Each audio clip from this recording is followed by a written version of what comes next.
অনেক সুন্দর একটি গল্প যদি ভালো লেগে থাকে দয়া করে চ্যানেলটিকে সাবস্ক্রাইব করবেন।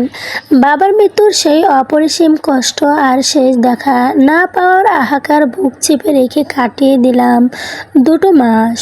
তারপর আমার ঘরে আলো করে এলো একটি ফুটফুটে সুন্দর ছেলে সন্তান। উতাল পাতাল কষ্টের মাঝেও যেন আল্লাহ আমার কোলটা আবার পূর্ণ করে দিলেন। সময় তার নিজের গতিতে বয়ে যেতে লাগলো। দেখতে দেখতে পার হয়ে গেল বহু বছর। সংসারের পরিবেশও ধীরে ধীরে যেন একটা পরিবর্তন আসতে শুরু করলো। মিথিলার শ্বশুরবাড়িতে পাওয়া অপমানের পর থেকে এবং নিজের মেয়ের শ্বশুরবাড়ির অবস্থা দেখে শাশুড়ি আম্মা হয়তো নিজের ভুল বুঝতে পেরেছিলেন। তাই আগের মতো আর খোঁচা দেওয়া বা খারাপ ব্যবহার করার প্রতারণা ওনার মধ্যে রইল না। সংসারের দিনগুলো বেশ শান্তভাবেই কাটতে লাগলো। তবে সবচেয়ে চমৎকার যে বিষয়টা আমার চোখে পড়তো তা হলে আমার স্বামীর সাথে আমাদের বড় মেয়ে রিমার সম্পর্ক।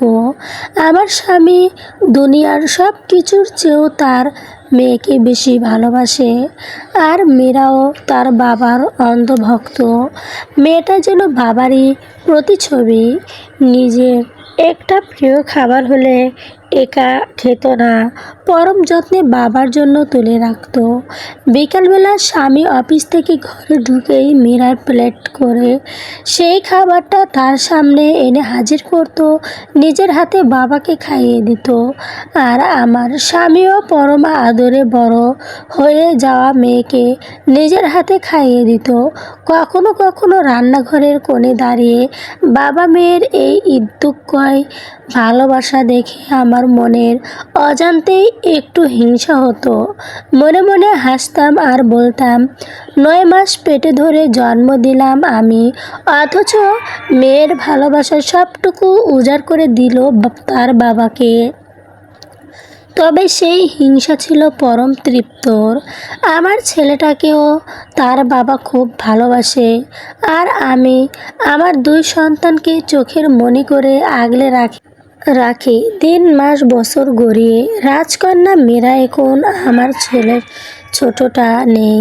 দেখতে দেখতে সে বড় হয়ে গেল এবং তার এসএসসি পরীক্ষা সামনে এসে পড়ল। পড়াশোনায় মীরা বারবারই খুব মনোযোগী, রাত জেগে পড়তে অভ্যাস তার। আর মেয়ের পরীক্ষার এই সময়টাতে আমার স্বামীর যেন ঘুম নেই। রাত 12টা মীরা যখন টেবিলে বসে পড়ছে তখন আমার স্বামী নিজেই রান্নাঘরে গিয়ে দুধ গরম করে কফি মগের মতো করে মেয়ের টেবিলে দিয়ে আসতো। মাথায় হাত বুলিয়ে দিয়ে বলতো, মারে বেশি চাপ নিস না।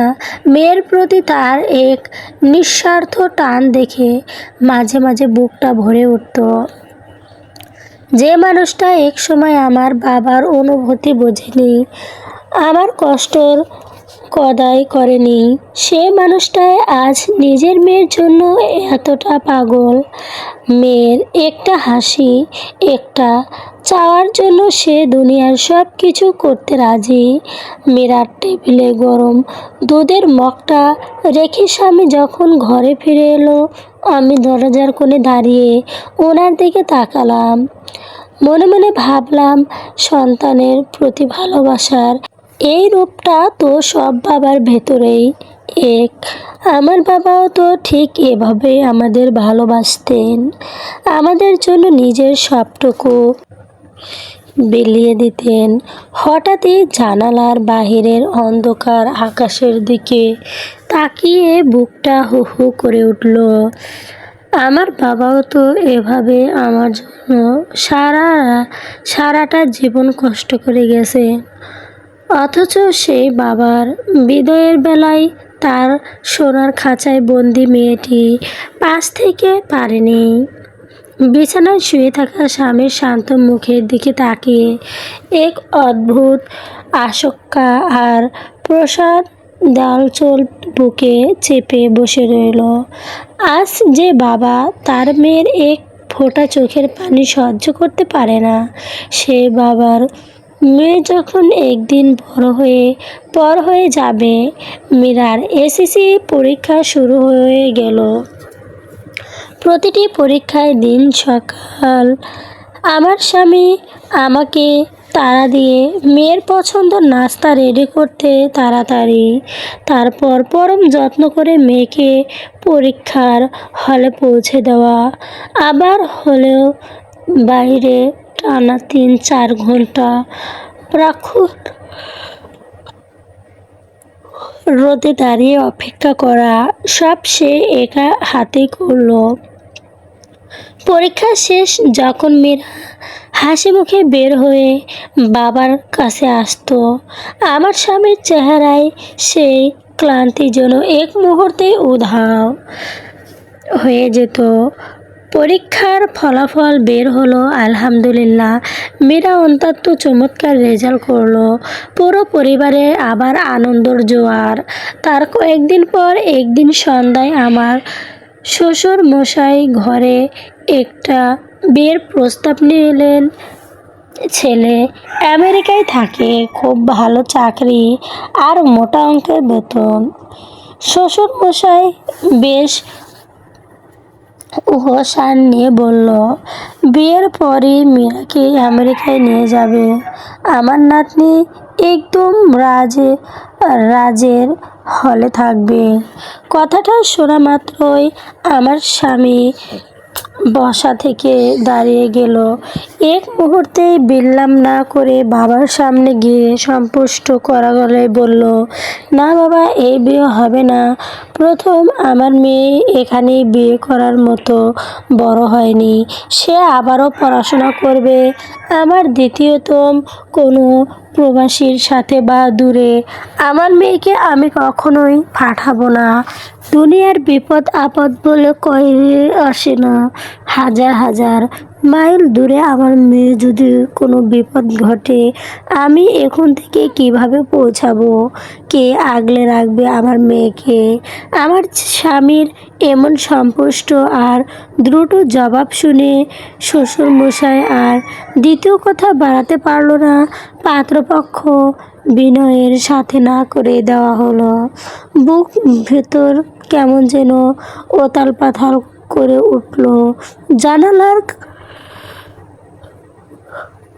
কাছে দাঁড়িয়ে স্বামীর মুখের দিকে তাকিয়ে রইলেন। মনে মনে ভাবলাম, আজ যে মানুষটা নিজের মেয়েকে চোখের আড়াল করতে এত ভয় পাচ্ছে, একদিন যে আমার মতো আরেকটা মেয়েকে তার পরম আদরের বাবার কোল থেকে কেড়ে এনে এই সোনার খাঁচায় বন্দি করেছিল, সে কি আজ বাবার অনুভূতি আসল অর্থ বুঝতে পারছো? এভাবে সময় এগিয়ে চলল। মীরা ভালো একটা সরকারি কলেজে অনার্স ভর্তি হলো। অনার্স প্রথম বার্ষিকে পড়া অবস্থায় আমার শ্বশুর শাশুড়ি আবার একটা পাত্রর খোঁজ নিয়ে এলেন। এবার ছেলে এসএসসি ক্যাডার, শান্ত, লজ্জিত এবং দেখতেও বেশ সুদর্শন। সব কিছু থেকেই ছেলে একদম পারফেক্ট। পরিবারের সবাই এর সাথে সাথে আমার স্বামীও ছেলেটিকে বেশ পছন্দ হলো। এমনকি আমার মনটাও এক অজানা শান্ত ভর গেল। যে কষ্টের জীবন আমাকে পার করতে হয়েছে, আমার মেয়ে যেন অন্তত তার স্বামীর সংসারের রাজরানী হয়ে থাকে। বিয়ের পাকা কথার দিন রাত আমি মীরাকে একান্ত ডেকে নিয়ে গেলাম। উৎসর্গ করে ওর মাথায় হাত বুলিয়ে আলতো করে জিজ্ঞাসা করলাম, হ্যাঁ রে মীরা, ছেলে তোর পছন্দ হয়েছে তো মা? তোর নিজের কিছু বলার আছে? মীরা লজ্জা পেয়ে মাথা নিচু করলো।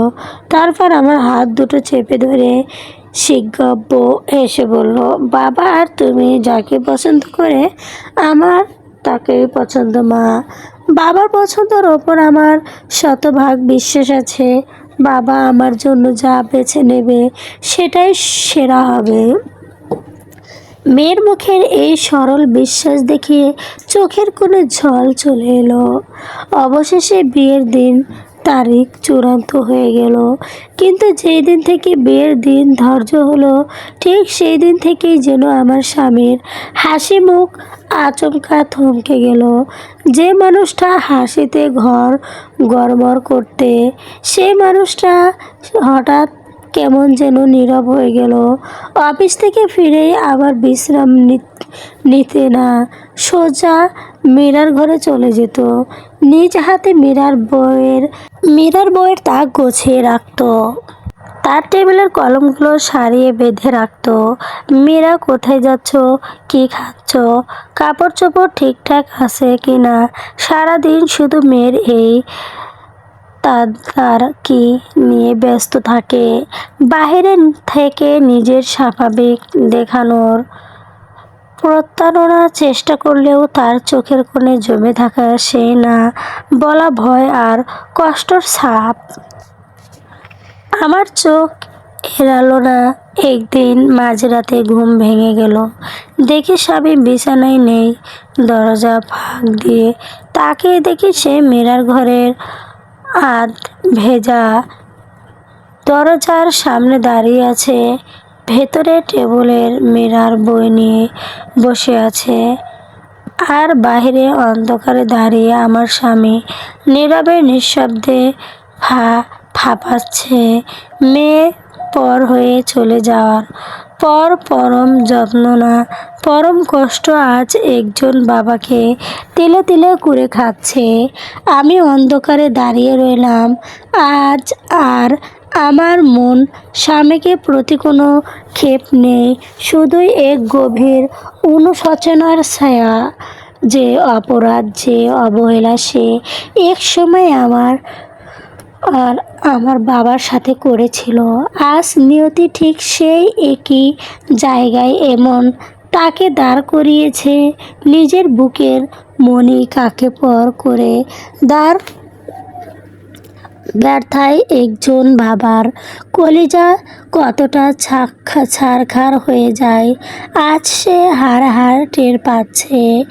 বিয়ের দিন যাবৎ ঘনিয়ে আসতে লাগলো, মীরার প্রতি তার বাবার টান আর আকুলতা যেন আরও বহুগুণ বেড়ে গেল।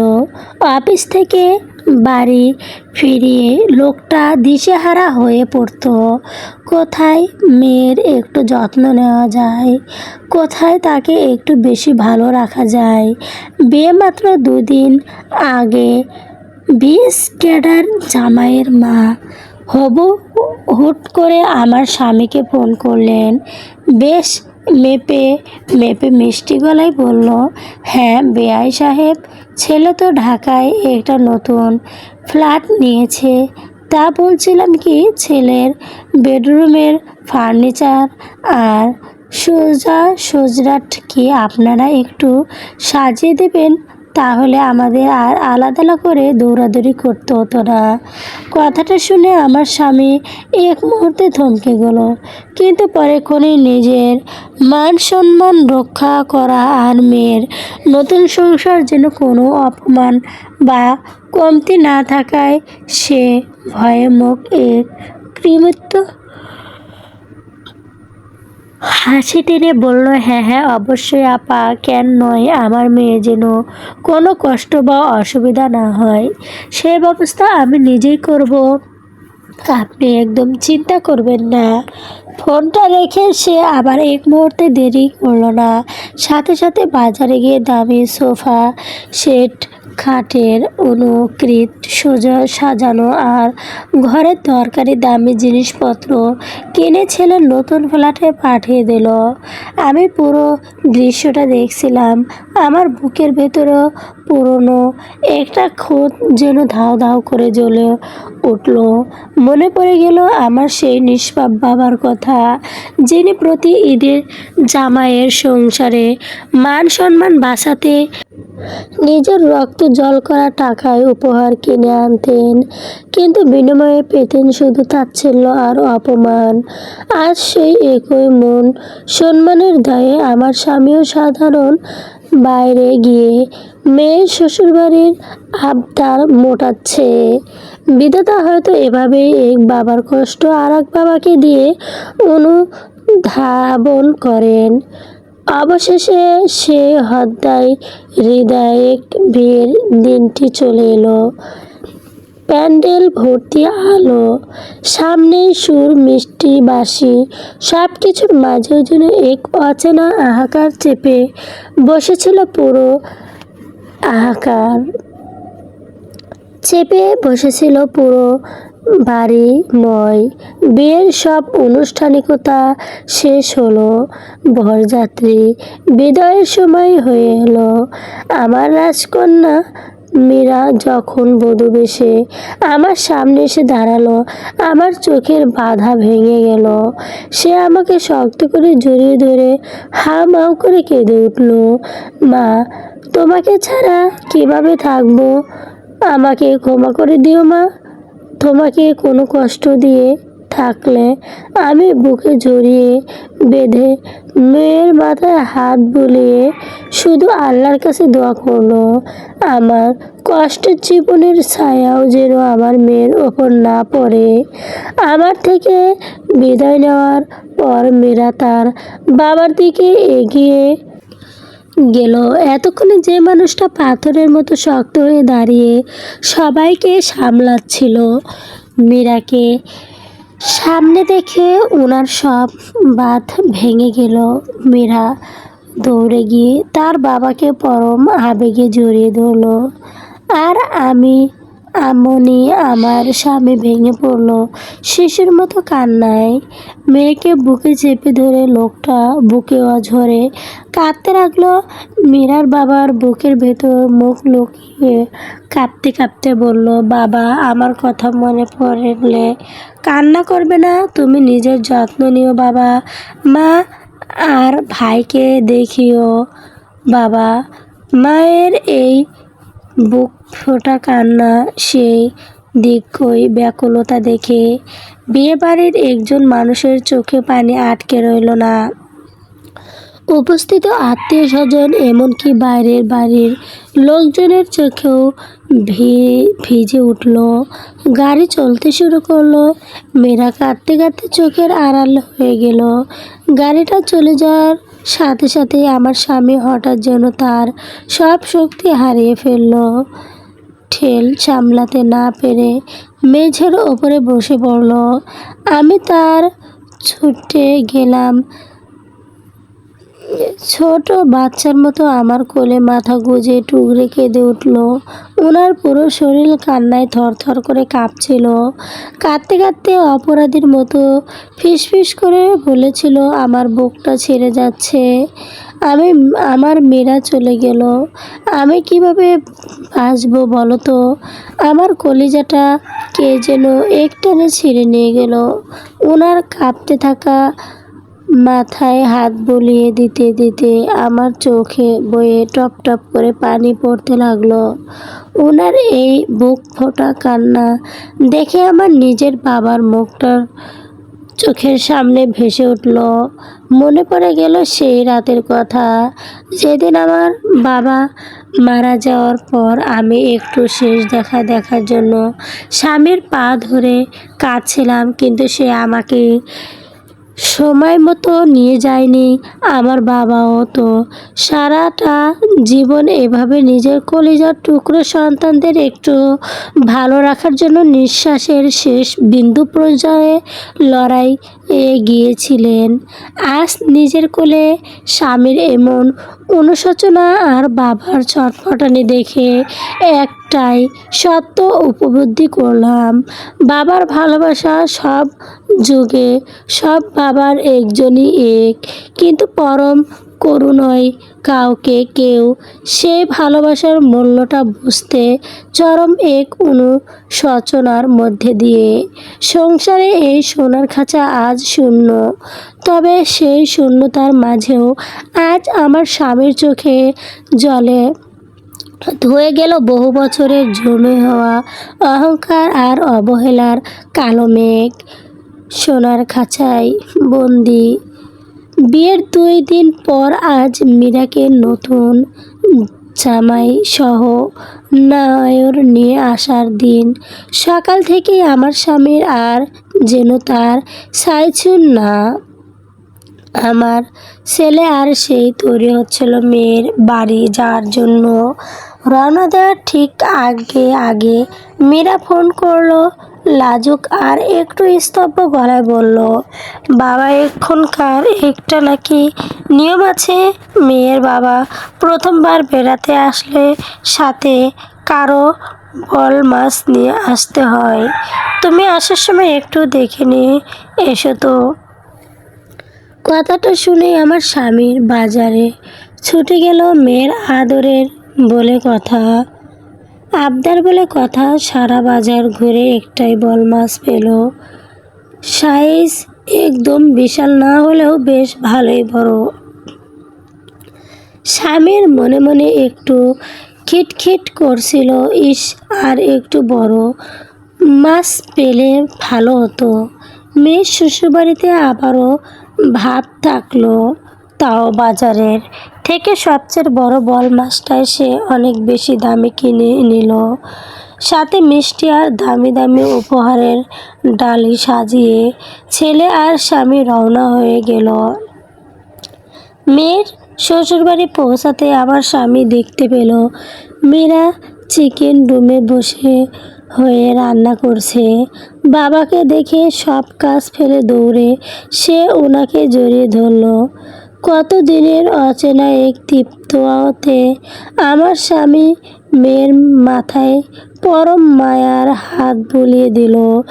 মীরার শাশুড়ির সাথেও তারা বেশ কুশল বিনিময় করল, কিন্তু কিছুক্ষণ পর ঘটে গেল সেই হদ্দবিক ঘটনা। আমার স্বামী যখন ড্রয়িং রুমে দরজার পাশে গিয়ে যাচ্ছিল তখন শুনতে পেল পাশের ঘরে বসে মীরার শাশুড়ি তাকে এক আত্মীয়র সাথে বেশ উচ্চরে কথা বলছে। ওনার গলায় ঝরে পড়ছে চরম তাচ্ছিল্য আর বিষণ্ণ। ও মা মেয়ের বাড়ি এসেছে, তা মেয়ের বাড়িতে এসে এত ছোট মাছ কেউ আনে? এগুলো যদি পড়া পড়শি দেখে, আমার বিএসসি ক্যাডার ছেলে আর মান সম্মান থাকবে আল্লাহ জানে। কি দেখে যে আমার সোনার টুকরো ছেলের জন্য এই পরিবারে বেছে নিয়েছিলাম। আমার ছেলের মান সম্মানটাই এরা বাজারে বিক্রি করে দিল। কথাগুলো দরজার বাইরে দাঁড়িয়ে থাকা আমার স্বামীর কানে যেন ফুটন্ত তেলের মতো এসে পড়ল। মুহূর্তের মধ্যে তার পাশে পায়ের তলার মাটি সরে গেল। তার উপহার, এত খরচ, এত যত্ন সব যেন একটা কথায় ধূলিস্য হয়ে গেল। যে মানুষটা সারা জীবন অন্যকে উপহার নিয়ে খোঁটা দিয়েছে, তাচ্ছিল্য করেছে, আজ নিজের মেয়ের দরবারে দাঁড়িয়ে নিজে সেই অপমানের শিকার হলো। মুখে একটা কথাও ফুটল না। এক অজানা অপমানে ও তীব্র যন্ত্রণায় লোকটা ব্যস্তব্য হয়ে গেল। সব অপমানের ধকল পার করে ভেতরে কষ্টটুকু পরম কৌশলে লুকিয়ে সন্ধ্যাবেলা মীরা আর মীরার জামাইকে নিয়ে সে বাড়ি ফিরল। কিন্তু আসার পর থেকে মানুষটা কেমন যেন অতিরিক্ত চুপচাপ হয়ে গেছে, কারো সাথে একটা বাড়তি কথা বলছে না। খাবারের টেবিলে বসেও দুই এক লোকমা খেতে উঠে পড়ল। রাত তখন 9টা। ঘরের সবাই ঘুমিয়ে পড়ছে, কিন্তু আমার স্বামী এখনো ঘুমায়নি। আমি হাহাকার পায়ে ঘর থেকে বের হয়ে বারান্দায় গেলাম। গিয়ে দেখি অন্ধকার বারান্দায় একাকী বসে আছে আমার স্বামী। তার দৃষ্টি আকাশের দিকে স্থির। আমি পেছনে গিয়ে আলতো করে উনার কাঁধে হাত রাখলাম। নিচু গলায় বললাম, কি হলো, ঘুমাবে না? ঘুম না ঘুমালে তো শরীরটা আবার দুর্বল হয়ে পড়বে। এমনিতেই তো এই কয়েকদিন ধরে ঠিকমতো খাওয়া দাওয়া কিছু করনি। কথাটা শুনে সে কোনো শব্দ করল না, শুধু ধীরে ধীরে থেকে আমার হাতটা ধরে নিজের পাশে বসালো। তারপর ধীর গতিতে আমার দিকে তাকালো। রাতের আবছা আলোতে দেখতে পেতাম ওনার দুটি চোখে একদম রক্ত জবার মতো লাল হয়ে আছে। এক মুহূর্তের জন্য উনি আমার দিকে চেয়ে রইলেন, তারপর হুট করে আমার দুটো হাত নিজের দু হাতের মুঠোয় শক্ত করে চেপে ধরলো। ছোট বাচ্চার মতো হাউমাউ করে কেঁদে উঠল। ওনার পুরো শরীর কান্নায় থরথর করে কাঁপছিল। ফাঁপাতে ফাঁপাতে কাঁপানো গলায় বলল, আমাকে তুমি মাফ করে দিও। আমি তোমার আর তোমার নিষ্পাপ বাবার সাথে অনেক অন্যায় করেছি, অনেক অপরাধ করেছি। সেই ভুলের কোনো ক্ষমা হয় না। আমি জানি আজ আমি নিজের হাড়ে হাড়ে বুঝতে পারছি কত বড় পাপ আমি আমার শ্বশুরের সাথে করেছি। না বুঝে দিনের পর দিন তাকে খোঁচা দিয়েছি, কষ্ট দিয়েছি। আজ যদি নিজের মেয়ের বাবা না হতাম, এই পরম সত্যটা আমি জীবনে বুঝতে পারতাম না। স্বামীর মুখ নিজের মৃত্যু বাবার জন্য এমন সূচনা আর অঝরে কান্না দেখে আমার চোখ বেঁধে ভেঙে গেল। আমি ওনার চোখের পানি নিজের আঁচল দিয়ে মুছে দিয়ে কাঁদতে কাঁদতে বললাম, তোমার প্রতি আমার কোনো ক্ষোভ বা অভিযোগ নেই। বিশ্বাস করো, আমাদের মেয়ে আর তোমার ভালোবাসা, ওই পবিত্র দৃশ্য দেখার পর আমার মনের সব কষ্ট মুছে গেছে। ওনার কাঁধে হাত রেখে একটু সামলে নিয়ে বললাম, আমাদেরও তো একটা ছেলে আছে, কাল সেও বড় হবে। আমরাও একদিন কারো শ্বশুর বাড়ি হবে, শ্বশুর শাশুড়ি হবে। পরম করুণাময় কাছে শুধু একটাই প্রার্থনা, আমরা যেন কোনো দিন কোনো বাবার মন ভেঙে সে ভুল আর না করি। একজন বাবা যখন তার মেয়েকে শ্বশুরবাড়ি পাঠায়, সে শুধু একটা মেয়েকে বিদায় দেয় না, নিজের বুকের ভেতর জমে থাকা কলিজাটা মেয়ের সাথে দিয়ে দেয়। হাজার অপমান কষ্টর মাঝেও কেবল মেয়ের একটু সুখের মুখ চেয়ে সে বাবাকে হাসি মুখে অভিনয় করে যেত হতো। আমার স্বামী আমার কথা শুনে আমাকে জড়িয়ে ধরে আরও শক্ত করে চেপে ধরে রাতের নিস্তব্ধ বারান্দায় দুটি চোখ দিয়ে অঝরে পড়া পানি যেন অতীতের সব অন্যায়, অহংকার আর অপমানকে চিরদিনের জন্য ধুয়ে পরিষ্কার করে দিল। সোনার খাঁচায় বন্দি আজ আর খাঁচায় বন্দি নেই। মুক্তোর আলো ছড়িয়ে পড়ছে ভালোবাসার অনুশোচনায় চলবে। গল্পটি অনেক সুন্দর। যদি ভালো লেগে থাকে দয়া করে চ্যানেলটাকে সাবস্ক্রাইব করবেন।